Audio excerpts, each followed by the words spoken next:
Welcome to this video in which we will be discussing Friedrich Schleiermacher and his theory of religion. Schleiermacher was a German philosopher and theologian who attempted to defend religion against detractors in his day.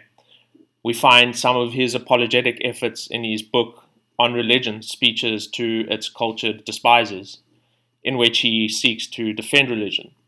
Schleiermacher noticed how religion was encountering opposition within culture, and especially from the more educated people, whom he criticizes as the ought-to-knowing ones and as the sophisticated ones. First and foremost, Schleiermacher wanted to make the Christian faith real and relevant. He wanted to show that faith could exist alongside science and reason, but at the same time, he challenged the notion that religion is exclusively some combination of knowledge and activity. Schleiermacher also wanted to free religious doctrine from its dependence on metaphysical beliefs and ecclesiastical institutions. He wanted to ground religion in human experience. It is apparent that Schleiermacher's work did have some success. For example, it came to influence the German philosopher and poet Friedrich, who turned to religion after reading Schleiermacher's work. Schleiermacher's influence on theology has been considerable. His ascription of religion to the realm of feeling marked the start of modern protestantism's emphasis on the knowledge of God as being inward and experiential. It is important to note the Kantian connection and influence on Schleiermacher's theory of religion. We must remember that Immanuel Kant offered three possible essences of religion, namely thinking, morality, and aesthetics. Kant came to identify the essence of religion with the moral category, but Schleiermacher disagreed. Although Schleiermacher wanted to also separate religion from rationality, he disagreed with Kant's view that morality is religion's essence, or its most fundamental property. Instead, Schleiermacher proposed aesthetics as a primary fundamental category of religion. Schleiermacher was particularly fascinated with aesthetics and aesthetic sensitivity, as seen depicted in the feelings evoked by viewing or hearing beautiful things like paintings, art, and music.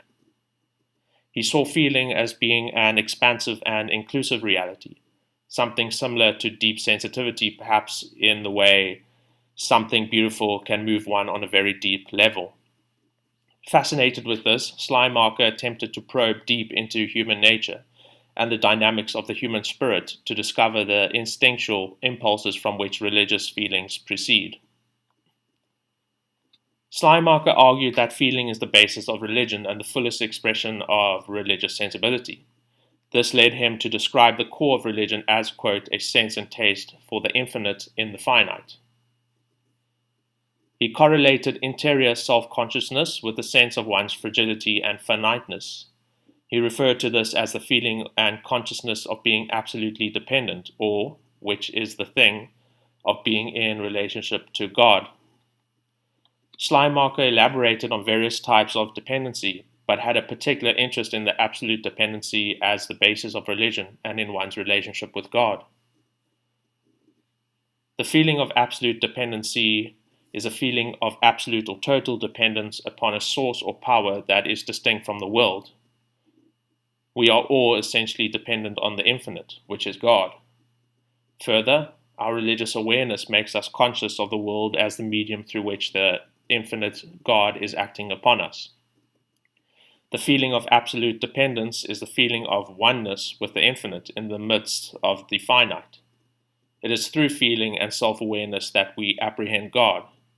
This feeling is situated in the immediate, pre-reflective consciousness, which means that it is independent of rational thought and beyond belief, concepts, and doctrines. In other words, feeling is the sine qua non, or the essence of religion. Religion's essence is not about thinking or acting, it is about feeling. Religion is directly experienced, not shaped by thought, and it is raised above all error and misunderstanding. As a Christian and a theologian, it is not surprising to see the special place Schleiermacher gives to Christianity in his theory of religion. Schleiermacher arranged the various types of religions into a hierarchy. He placed animism at the bottom, polytheism in the middle, and monotheistic and monistic religions at the top. He placed Christianity at the highest position. Christianity is, in his view, the highest among the monotheistic or monistic religions and the most perfect form of religion. It is Christianity, Schleiermacher argued, that fulfills the yearnings of the human spirit. There are some issues that critics of Schleiermacher have brought to our attention. One such issue concerns Schleiermacher's view that religious awareness is independent of concepts and beliefs.